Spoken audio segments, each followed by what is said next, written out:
Dr. Haneesh will be taking on the subject, that is gestational trophoblastic neoplastic challenges.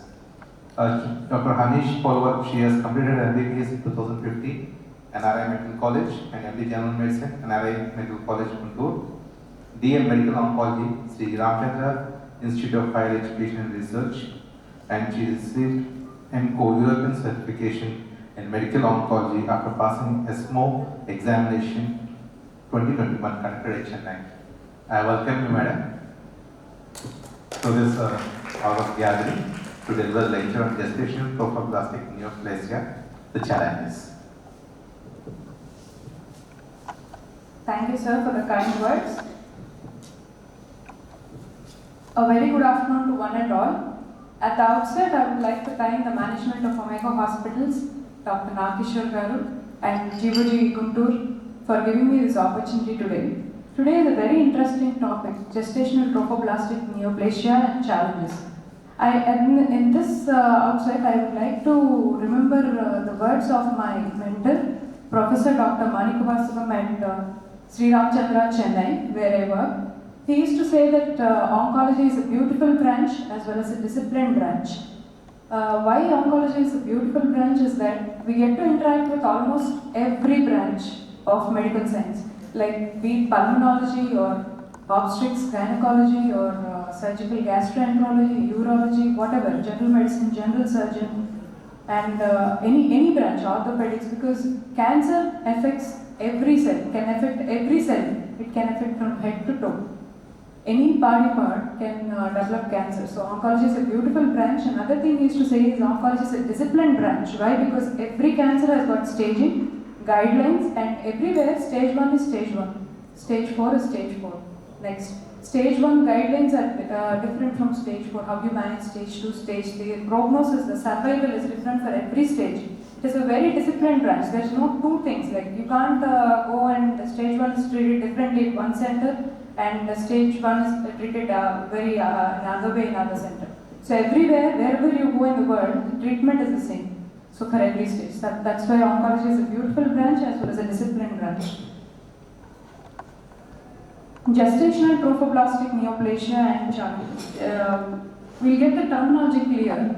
See, GTD is different from GTN. GTD is gestational trophoblastic disease, which is the area of gynecologists, and GTN is completely an oncology subject.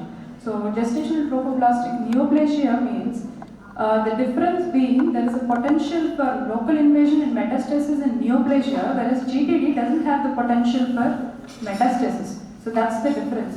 GTD is mainly molar pregnancies, either complete mole or partial mole, which are hydatiform, which constitute the hydatiform mole, whereas GTN constitutes 4 entities. Most commonly invasive mole, second most common is choriocarcinoma, PSTT, that is placental site trophoblastic tumor, and epithelioid trophoblastic tumor, that is ETT. So as you all are aware, this is the structure of embryo and the trophoblast. GTN is a very unique disease. Why? In two senses, it's a highly curable malignancy. Out of all the curable malignancies, GTN tops the list. Then followed by other germ cell tumors, ovarian GCTs, and then lymphomas. These are all highly curable malignancies. That's why we have to get the facts clear. In the absence, and unlike any other cancer where pathology is needed for diagnosis, histopathology is very much needed, but GTN doesn't require a histopathological diagnosis. If the HCG level is elevated, HCG is going to be the cornerstone of today's topic of discussion. If the HCG levels are elevated, either following a molar pregnancy or a non-molar pregnancy, then it is GTN unless otherwise proved. So it can follow either a mole or a non-molar pregnancy, and the GTD pathogenesis is unique in the sense that the maternal lesions arise from the fetal tissue and not the maternal tissue. So wherever you see cancer arises from body's own tissue, but here it arises from the fetal tissue and not from the maternal, that is the mother's own tissue. 50% of the cases arise from molar pregnancy, 25% from miscarriages of tubal pregnancy, and 25% from term or preterm pregnancies. So molar pregnancy occurs in approximately 1 in 10,000 gestations, and 15% that develop after complete mole will have local invasion, and 5% have the risk of metastasis, that is stage 4 disease. The risk factors for molar pregnancy are GTN or prior molar pregnancy, advanced maternal age, that is more than 40 years, Asian and American Indian ancestry, smoking, and history of oral contraceptives. The pathogenesis here, one word is very important, that is imprinting. What is meant by imprinting? The paternal genes are responsible for the growth of the placenta, whereas the maternal genes have control over the fetal growth. So, whenever there is excess of paternal genes, that is imprinting, it can cause excess placental or trophoblastic proliferation, which leads to GTD. So, as you can see, this is the pathogenesis of complete mole, where an empty ovum can be fertilized either by a single sperm or 2 sperms. Whenever it is fertilized by single sperm, there is endot reduplication and it leads to a diploid zygote, and whenever there is 2 sperms also, it leads to a diploid zygote. So complete mole is always diploid and it does not have any maternal tissue. Whereas partial mole has maternal tissue. Here we can see that 2 sperms are fertilized by a ovum is fertilized by 2 sperms. That's why it is always triploid. So the karyotype is different between the partial mole and the complete mole. And the diagnosis of partial mole will be after a missed abortion, whereas complete mole after a molar gestation. And the uterus is small for dates for gestational age in partial mole, whereas large for gestational age in complete mole. And the ovarian hyperstimulation because of the increased HCG levels are usually less than 1 lakh in partial mole, whereas it is more than 1 lakh in complete mole. That's why this HCG can cause stimulation effects, which can lead to ovarian hyperstimulation and ovarian decalutensis, which are all more common in case of partial mole, as well as the complications related to HCG like hyperthyroidism, hyperemesis gravidarum, all this preeclampsia, and all these are more common in complete mole because of the higher HCG values compared to the partial mole. And the risk of subsequent GTN turning into invasive mole or choriocarcinoma is more with complete mole, that is around 15 to 20%, whereas it is less than 5% in partial mole. The embryonal and the fetal parts are present mostly in partial mole, whereas they are absent in complete mole. And there is focal hydropic swelling when you see the histopathology in partial mole, whereas it is widespread in case of complete mole.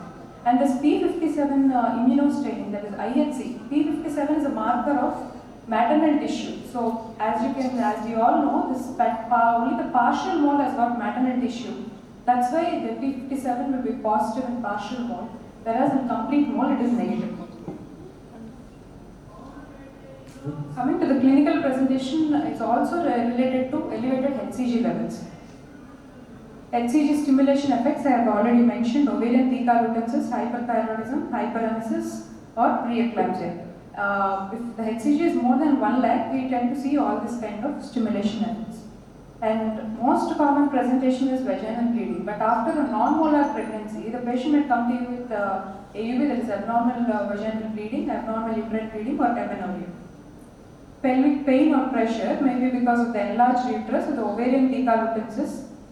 And metastatic sites, the most common site of metastasis, 80% of the cases is lung, followed by vagina, which can lead to vaginal bleeding, and CNS mets are seen in 10% of the cases. And virtually every patient with brain mets tend to have both pulmonary as well as vaginal involvement, unless otherwise proven. And the liver involvement in 10% of the cases, and other sites are very rare. The symptoms of pulmonary, that is lung metastasis, are dyspnea, chest pain, cough, or hemoptysis, and sometimes this trophoblastic emboli from the placenta may go and clog the pulmonary circulation, which can lead to pulmonary hypertension. And vaginal mets have this, where they present with vaginal bleeding and purulent vaginal discharge, which is also called prune juice-like discharge. The classical prune juice-like discharge is seen in GTN. And the CNS metastasis, they can have any focal neurological deficit ranging from headache to hemiparesis or hemiplegia. And hepatic involvement can cause jaundice, epigastric pain, back pain, and sometimes it can lead to intratumoral hemorrhage when the tumor ruptures, and then it becomes a medical emergency and we have to open the abdomen. Other less common manifestations are nephrotic syndrome, mostly seen with PSTT and ETT, and virilization. Virilization effects are also because of HCG.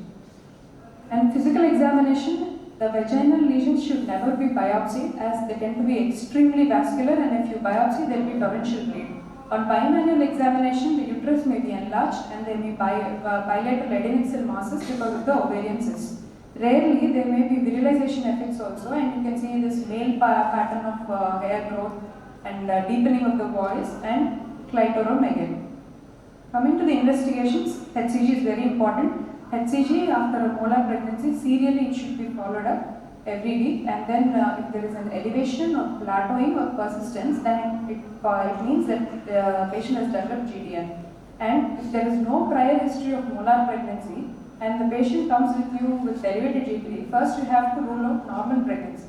If you see the gestational sag, then it means it's normal pregnancy. Otherwise, if you don't see, then you have to think about GDN to rule out GDN. Serial HCG monitoring should be done at 48 to 72 hour intervals to see if the pregnancy is normal or not.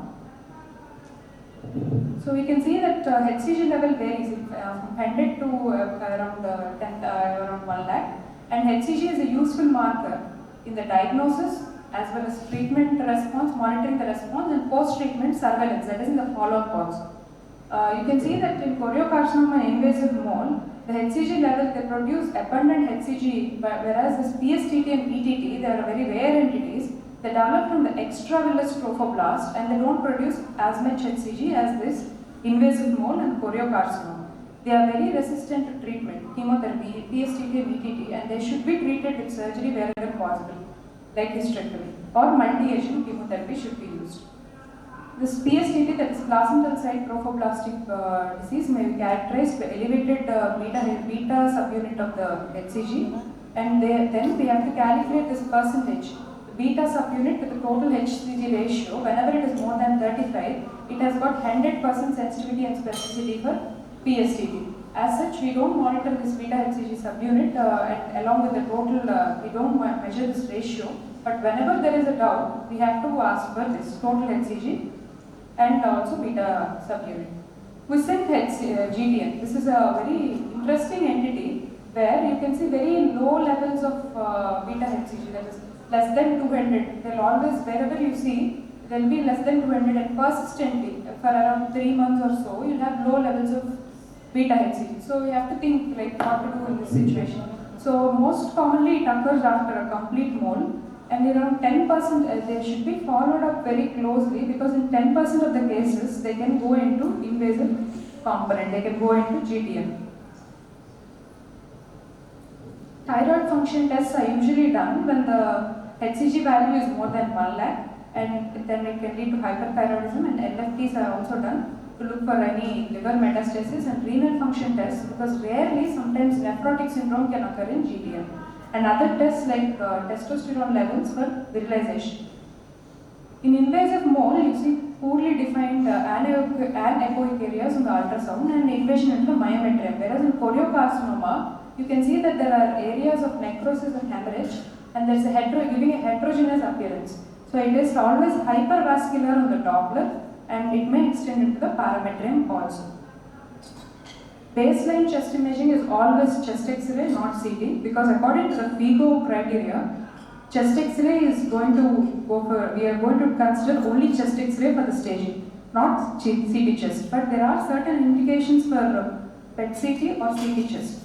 Whenever there is chemo resistance, you are giving chemo, but the HCG is not coming down or it's plateauing or increasing, then you have to go for CT chest or PET CT to look for any resistant areas, that is resistant tumor sites. Then that is an indication for PET CT or CT chest. And there are 4 radiological patterns on chest X-ray, but one is discrete rounded densities, next is snowstorm pattern, pleural effusion, and embolic pattern, which is caused by the tumor thrombus.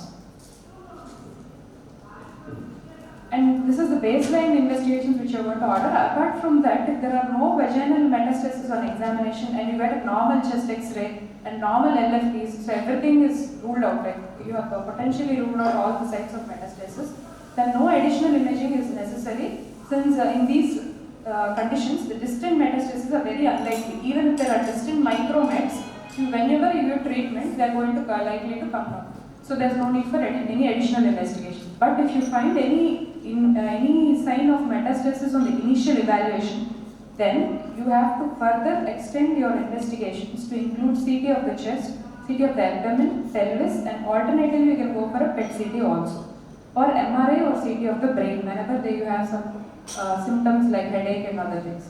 So if the brain imaging is equivocal or negative and the patient's symptoms are highly suspicious of brain involvement, then we go for a CSF analysis by doing a lumbar puncture.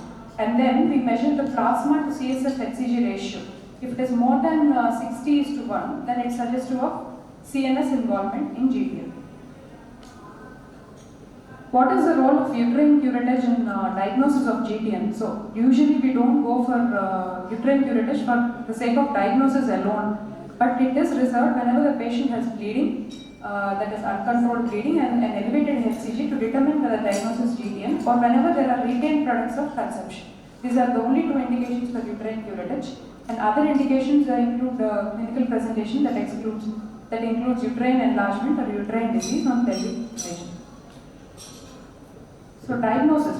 There are two scenarios in the diagnosis. One is following a molar pregnancy, how do you diagnose? And following a non-molar pregnancy, how do you diagnose? The most common scenario will be following a molar pregnancy. So after complete evacuation of the mole, serum HCG levels should be monitored, typically on a weekly basis. So every week you have to do beta HCG levels until it is undetectable, and your sensitivity of the assay should be less than 5 milli-international units. That is very important. Wherever you get to do, the sensitivity should be down to 5 milli-international units, that below which it will be undetectable. So no need to administer chemotherapy in patients with persistent but falling beta HCG levels until 6 months after molar evacuation. So whenever you evacuate a mole, you may be having when to give prophylactic chemotherapy. So there are some indications to give prophylactic methotrexate after complete molar evacuation. One is theta lutensis more than 6 centimeters, age more than 40 years, and beta HCG level more than 1 lakh. These are the indications where you can go for a prophylactic methotrexate after complete mole evacuation. So when to suspect GTN after a molar pregnancy? One is plateauing of the beta HCG for 4 values, that is plus or minus 10% over 3 weeks. That is called plateauing in beta HCG, and elevation of beta HCG. Elevation is defined as more than 10% rise in the beta HCG for 3 or more values for at least 2 weeks. So you follow for 3 values over 2 weeks and it is more than 10% increase, then it's definitely GTN. So persistence of beta HCG for more than 6 months. You can wait for 6 months after if it is falling. But even after 6 months, if you can detect at least some HCG in the blood, then it is definitely GTN. And histological evidence, of course, if you are going to do molar evacuation, you send it for histopathology and you see some invasive mole or choriocarcinoma, some amount of invasion, then also it's GTN. And presence of metastatic disease anywhere like lung, vagina or CNS mets. These are all the criteria for diagnosis of post-molar GTN. Whereas non-molar pregnancy, if you see rising HCG titers, after non-molar pregnancy, it is GTN unless otherwise proved. And even though you don't have any evidence of uterine enlargement and no metastatic disease, HCG alone is enough after non-molar pregnancy. Any women in the reproductive age group who presents with abnormal vaginal bleeding or evidence of metastatic disease should undergo HCG screening to rule out GTN. This is the FIGO staging and the risk stratification. So it should be combined. Always the FIGO staging should be combined with the risk stratification to give the risk stratification. Okay. So WHO prognostic system is different from the FIGO staging. So FIGO staging stage 1 to 4. When one is only confined to the uterus, but you have increased beta HCG, is stage 1. Stage 2 is a distance outside the uterus, but is limited only to the genitalia, that is only in the pelvis. Adnexa or vagina, that is stage 2. Stage 3 is extending to the lungs with or without genital tract involvement. Stage 4 is all other sites of metastasis apart from lungs comes under stage 4. And the risk factors, we have 8 risk factors according to the WHO. One is age, antecedent pregnancy, interval in months, and pre-treatment serum beta HCG, largest tumor size, site of the mets, number of mets, and prior failed chemotherapy. All these should be taken into consideration for risk stratification. So So the WHO prognostic system means a score. If you get a score between 0 to 6, it is low risk. That means even single agent chemotherapy like methotrexate is going to. But if the score is more than 7, then is generally signified as high risk of resistance if you are giving single agent methotrexate, and it requires definitely multi-agent combination chemotherapy. And the score more than 12 is ultra high risk. So, but bear in mind that this is only useful for invasive mole and choriocarcinoma, but not for PSTT and ETT, in which only the FIGO stage alone is sufficient. Low risk GTN means FIGO stage 1, stage 2 and 3 with score less than 7. So the principles in low risk GTN, we have only 2 risks that for the sake of discussion I am going to divide it into low risk and high risk. And there is ultra high risk also, which I am going to deal later. So low risk means single agent is enough. Either you go for methotrexate or actinomycin B, and there is excellent prognosis with 100% survival rates after the treatment. And the principle is it uses single agent initially. We see whether it is resistance, whether there is resistance, and next we go for another agent, single agent, that is actinomycin B usually. And even after using actinomycin B, we don't get adequate response, then we go for combination chemotherapy in low risk. So essentially, low risk can be treated only with single agent chemotherapy. So there are various methotrexate regimens. We go for 5-day regimen or weekly regimen or 8-day regimen, alternate day regimen, or high dose regimens also. Of which, as you can see, this 8-day regimen has got 8-day regimen and 5-day regimen have got highest remission rates of all the regimens, and weekly has got the least remission rate of all the regimens. So actinomycin D, that is actinomycin D, has also got 2 regimens, that is bi-weekly regimen and 5-day regimen.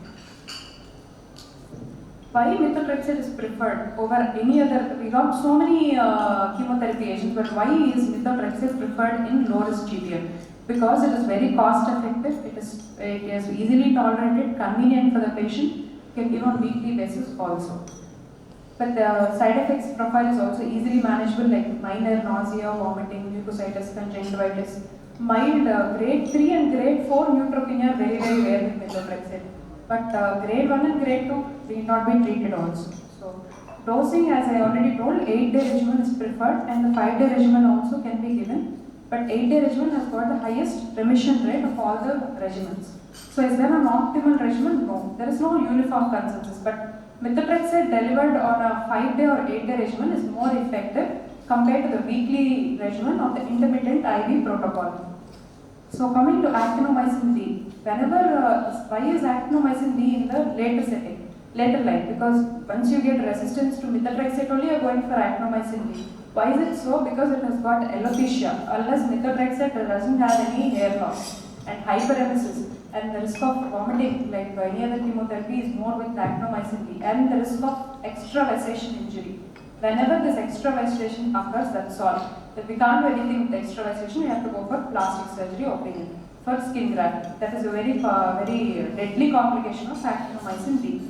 As a second line agent, so we have to use it only as a second line agent whenever there is resistance to methotrexate, or whenever there are contraindications to the use of methotrexate. Like after using methotrexate, you can develop abnormal liver function test or abnormal renal function test, then you go for actinomycin D. And it has also got 2 dosings, that is pulse dosing and also 5-day regimen. And the 5-day regimens have got more remission rates compared to the bi-weekly regimen. And VP16, etoposide and 5-FU are the other agents that can be used. Coming to high-risk GTN. High-risk GTN means any stage 4, irrespective of the risk scoring, comes under high-risk GTN. That is any other sites of mets other than lung, means it is high-risk GTN, other than lung. Lung is stage 3. So stage 2 and stage 3 with the risk score more than 6. So risk stratification, I told that 8 categories are there in WHO. If the risk scoring is more than 6, that is 7 and more, then it is high risk GTN. And stage 1 is low risk. There is no risk stratification in stage 1. So if you see high risk GTN, apart from combination chemotherapy, you have to go for radiotherapy as well as surgery, because there may be some sites which are resistant to chemotherapy. So that is the general principle in high risk GTN. For patients in whom combination chemotherapy is initiated, we go for oral contraceptive pills because it can lead to ovarian insufficiency, and we can protect the ovaries by giving oral contraceptive pills from the high doses of toxic chemotherapy. So there is drug resistance if you use only methotrexate in high-risk GTN. So you have to go for multi-drug combination regimens, and the preferred is imago. That is etoposide, methotrexate, actinomycin D, alternating with cyclophosphamide and vincristine. That is imago regimen has shown to be most effective in high-risk GTN. This is the imago regimen. I am not going into the details because day 1 and day 8 is one thing, and again they alternate with cyclophosphamide and vincristine. The schedule is every 2 weeks. And there are other older regimens like the MAC regimen and the imago regimen and the MA regimen and other Kamuka regimen and all these things. But the recent one is imago regimen. It has shown to be superior to all the other regimens in terms of efficacy and also least toxicity with imago. And whenever the patient has brain mets, sometimes you have to go for craniotomy for immediate, if there is intracranial bleed, to relieve the signs of increased intracranial tension. And you can go for a modified imago where you can use high dose methotrexate, higher doses of methotrexate, because the normal doses of methotrexate that we give don't penetrate into the CSF. So we have to go for high dose methotrexate so that the CSF concentration is achieved. And the patient should also receive DEXA to decrease the cerebral edema. And this whole brain radiation also can be given along with high dose, should be given along with high dose methotrexate whenever you encounter brain metastasis in GTN. This entity is ultra high risk GTN when the score is more than 12. Here you can't go for the routine imago because it has the risk of respiratory compromise and pulmonary hemorrhage. The patient will immediately expire, like with torrential hemoptysis. So you have to go for, you have to substitute this imago with the cisplatin etoposide. EB is the regimen here.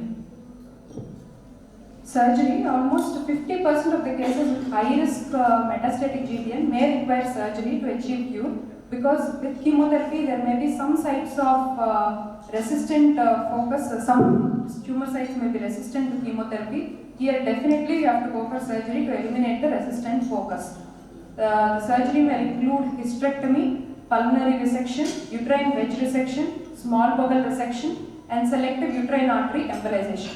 For you, this hysterectomy is important. When to go for hysterectomy? After treatment of stage 4 GTN or high risk GTN. Whenever you have uncontrolled bleeding, severe sepsis, or resistant focus of chemoresistant focus in the uterus, then these are all indications for hysterectomy in GTN.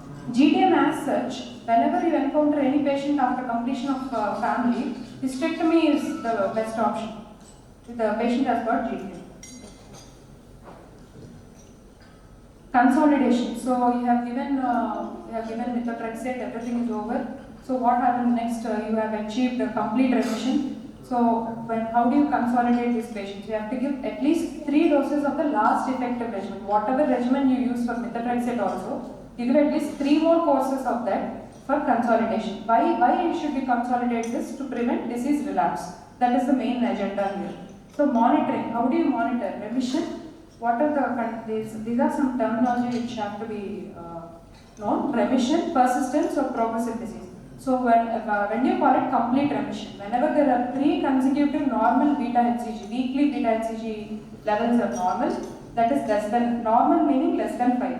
So any assay should come down to less than 5. So this is called remission. So after this, attaining this complete remission, you should give at least 3 more courses of methotrexate for consolidation. What is persistent or progressive GTN? That means there is inherent chemoresistance. It is defined as increase or plateauing over to at least 2 consecutive beta HCGs over a 2-week interval. So 2 weeks is, at least you have to monitor the HCG for 2 weeks. And if you see either plateauing, that is less than 10% difference in the beta HCG, or increase, that is more than 10%. Elevation or plateauing, that means it is persistent or progressive GTN. As you all know, the half-life is around 1.5 to 3 days.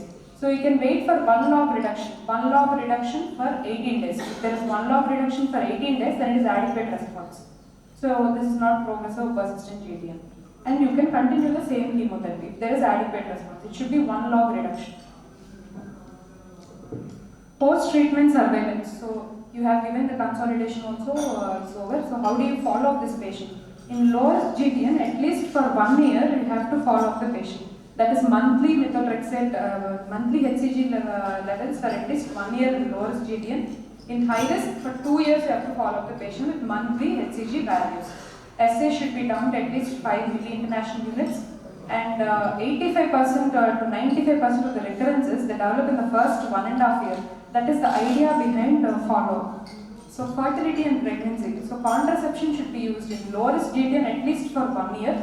If it is high risk GTN, at least for 2 years. Why should you use this contraception? Because whenever there is pregnant, the patient gets pregnant again within the surveillance time, that is the follow-up period, then it can lead to false positive beta HCG elevation. So we have to rule out that. Falsely they can suggest that there is still residual disease. So we have to go for contraceptives, out of which oral contraceptive pills, that is combined OC pills, are the most effective because they have got least failure rate and relatively low incidence of irregular bleeding, since this symptom may raise the concern about recurrence also.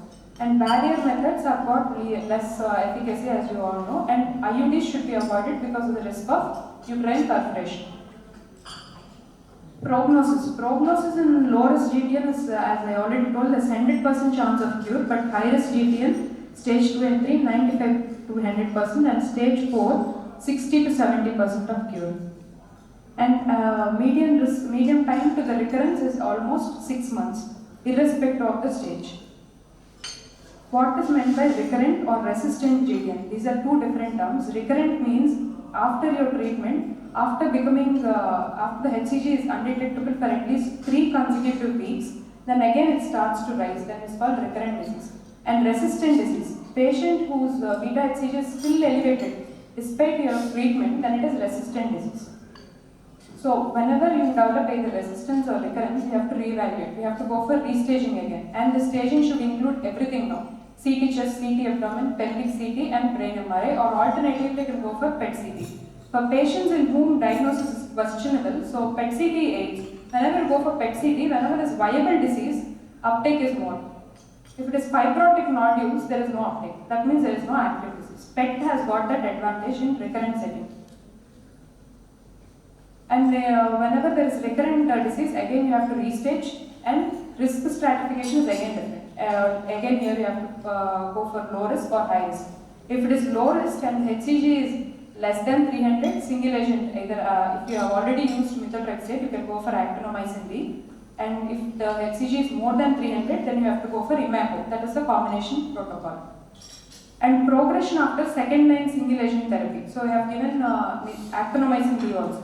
That is also not useful. After methotrexate, you give actinomycin D, that is also not useful. Then you have to go for imaco. And high risk GTN should always be treated with, if already you have treated with imaco, you go for IMA-EP. That is the alternate regimen. These are all the various multi-agent therapies in the resistant and the recurrent setting, where even after multiple lines also you don't get the disease under remission. Then you can go for so many combinations are there, and so many investigational therapies. As you all know, immunotherapy is emerging field in the branch of oncology, and GTN is no exception. We have got pembrolizumab, the PD-L1 status is more than 90%, and avelumab, which is another PD-L1 antibody, and autologous stem cell transplantation, that is bone marrow transplantation, is also useful in case of GTN if all the other therapies have failed. This is the last result. Thank you.